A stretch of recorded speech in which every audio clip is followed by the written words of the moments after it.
Hai, selamat datang di hari ke-10 dari 100, di mana saya menantang diri saya untuk berbicara di depan kamera selama 100 hari. Dan ini juga latihan untuk berbicara pelan. Tujuan saya adalah untuk meningkatkan skill komunikasi saya dan juga mengubah cara bicara saya yang dulunya sangat cepat, belibet, nggak jelas, nggak ekspresif, nggak ada jeda, menjadi omongan baru yang lebih pelan, santai, mudah dipahami, ekspresif, dan juga berbicara menggunakan jeda. Jeda seperti ini itu sangat penting karena dengan menggunakan jeda seperti ini, kita akan mendapatkan banyak sekali keuntungan. Keuntungan bagi pembicara ataupun keuntungan bagi para pendengar. Ketika kita berbicara dan memberikan jeda seperti ini, kita punya waktu untuk bernafas. Karena tanpa nafas, kita akan kesulitan untuk berbicara. Dan juga ketika kita memberikan jeda seperti ini, kita punya ruang, kita punya waktu untuk berpikir kira-kira selanjutnya apa yang ingin kita bicarakan. Dan juga jeda memberikan keuntungan bagi para pendengar. Ketika kita memberikan jeda, mereka punya waktu untuk memproses apa yang kita bicarakan. Jadi, berbicara menggunakan jeda itu sangat penting bagi pembicara maupun pendengar. Dan untuk terbiasa untuk ngomong pelan dan ngomong menggunakan jeda, saya harus terus berlatih untuk melakukan keduanya. Dan metode yang saya pilih adalah membaca buku, membuka mulut yang lebar, dan membaca dengan volume yang tinggi. Karena ketika saya baca buku dengan membuka mulut yang lebar, saya tidak bisa ngomong secara cepat. Dan juga nilai tambahnya adalah ketika saya membuka mulut yang lebar, secara tidak langsung saya juga melatih otot yang ada di sekitar mulut saya. Sehingga ketika otot yang ada di sekitar mulut ini kuat, ini akan membantu saya untuk ngomong lebih lancar, lebih santai, dan juga ngomong untuk jangka waktu yang lama. Mari kita mulai latihannya. Dan buku yang saya baca kali ini judulnya adalah Keep Going yang ditulis oleh Austin Kleon. Saya akan buka buku ini secara random dan mari kita lihat apa yang kita pelajari. Keep Going by Austin Kleon. 10 Ways to Stay Creative in Good Times and Bad Times. Let's randomly open. Kamu memiliki semua yang kamu perlukan. Kamu memiliki semua yang kamu perlukan. Kamu memiliki semua yang kamu perlukan.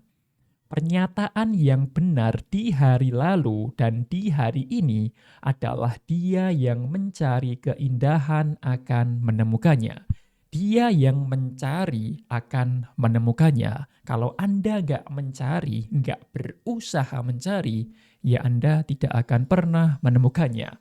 Dia yang mencari keindahan akan menemukannya. Salah seorang pahlawan seniku adalah seorang biarawati.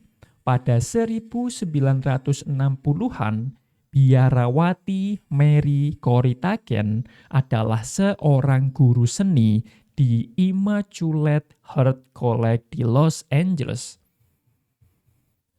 Terinspirasi oleh pameran hasil karya Andy Warhol, dia mulai melakukan cetak sablon. Dia mengambil foto-foto iklan dan penanda jalan di sepenjuru kota. Hal-hal yang biasa kita anggap sebagai sampah, kesemrawutan, dan polusi mata, lalu dia mengubah barang-barang itu dengan mengeluarkannya dari konteksnya, menambahkan lirik-lirik tulisan tangan dari lagu-lagu pop dan kutipan Injil, dan mencetaknya seakan-akan ia merupakan pesan-pesan religius. Dia mengubah bungkus roti Wonder Bread menjadi sebuah pesan untuk menghadiri komuni. Dia mencuri slogan General Mills dengan huruf G besar yang berarti Godness dan menjadikan G dari logo itu tampak seakan merujuk pada God atau Tuhan. Dia memotong logo Safeway menjadi dua kata terpisah dan ia lantas menjadi sebuah tanda yang menunjukkan pada jalan keselamatan. Menemukan Tuhan dalam segala hal merupakan salah satu tugas orang beriman, dan tanpa disangka, Ken menemukan Tuhan dalam periklanan. Ken mengubah panorama Los Angeles buatan manusia yang tidak selalu menjadi tempat pertama yang kita anggap indah, dan dia menemukan keindahan di dalamnya. Dia yang mencari keindahan akan menemukannya. Dia yang berusaha akan menemukannya. Ken berkata, dia menjadikan hal-hal biasa menjadi tidak biasa. Menurutnya, tidak biasa adalah istilah lebih baik dari karya seni. Aku tidak memandangnya sebagai suatu karya seni, ucapnya. Aku hanya mengubah hal-hal yang kusukai menjadi lebih besar. Dia memiliki suatu cara pandang yang unik terhadap dunia yang biasa, dan dia mengajari cara pandang tersebut kepada para murid-muridnya. Dalam salah satu tugasnya, dia menyuruh murid-muridnya untuk membuat apa yang disebutnya sebagai sebuah bidikan. Secari kertas dengan potongan persegi untuk menyerupai jendela bidik sebuah kamera. Dia akan memandu murid-muridnya saat karya wisata, mengajari mereka untuk memotong dunia, untuk melihat semata, dan menemukan segala hal yang tak pernah mereka perhatikan sebelumnya. Seniman-seniman hebat memiliki kemampuan untuk menemukan keajaiban dalam hal-hal yang biasa. Kebanyakan seniman favoritku menciptakan karya seni luar biasa dari situasi-situasi dan bahan-bahan yang biasa.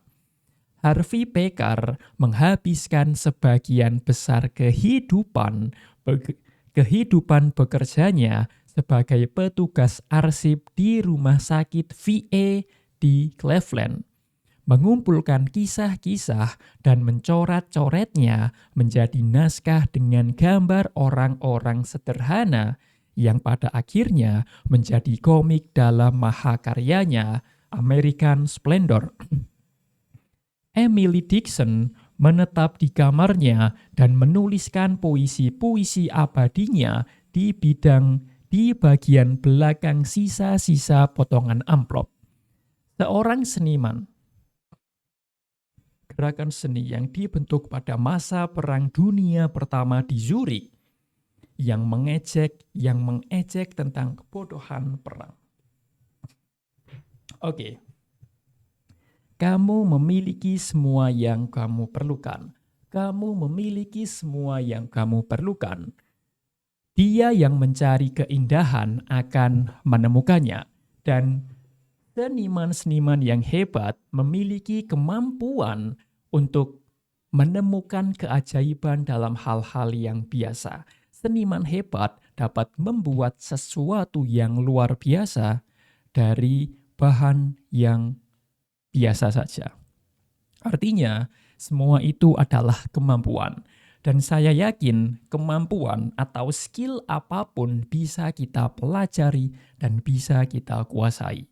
Kuncinya adalah mau mencoba dan terbiasa. Di sini dituliskan bahwa dia yang mencari keindahan akan menemukannya. Kalau Anda nggak mencari, Anda nggak akan menemukan. Kalau Anda nggak berusaha, Anda tidak akan menemukan. Kalau Anda nggak usaha, Anda tidak akan mendapatkan. Jadi sangat penting untuk menggarisbawahi sebuah usaha atau effort karena hasil datang dari usaha. Tanpa usaha tidak ada hasil karena hasil datang dari usaha. Jadi apapun yang Anda inginkan itu taruh di belakang, lalu pikirkan usaha apa yang harus saya lakukan untuk mendapatkan hasil ini.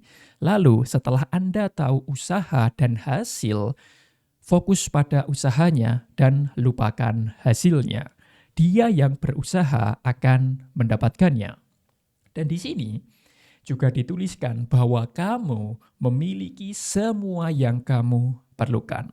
Seniman yang hebat dapat menciptakan sesuatu yang luar biasa dari bahan atau sumber yang biasa saja. Dan saya sangat setuju.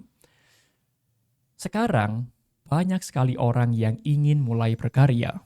Sekarang, banyak sekali orang yang ingin mulai bikin konten, ingin mulai fokus bikin konten di IG, di TikTok, atau bahkan di YouTube seperti video ini.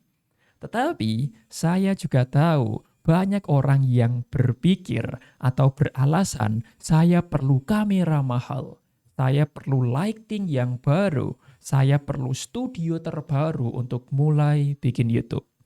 Kenapa saya tahu ada orang seperti itu? Karena saya dulu juga seperti itu. Dulu, sebelum saya ingin mulai bikin konten, saya selalu berpikir saya harus punya handphone terbaru.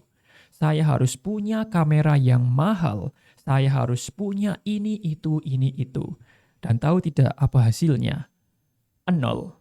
Kenapa hasilnya 0? Karena saya tidak segera mulai, karena saya tidak segera berusaha, karena saya berpikir harus butuh ini, itu yang belum saya punya.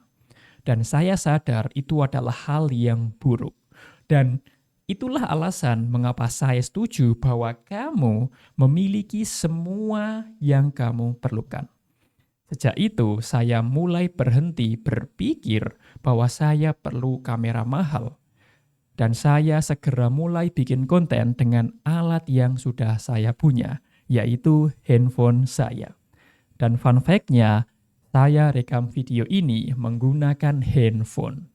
Bukan kamera mahal, bukan kamera terbaru, bukan kamera 4K, bukan kamera Sony, Canon, Lumix, atau brand lainnya. Ini hanya handphone.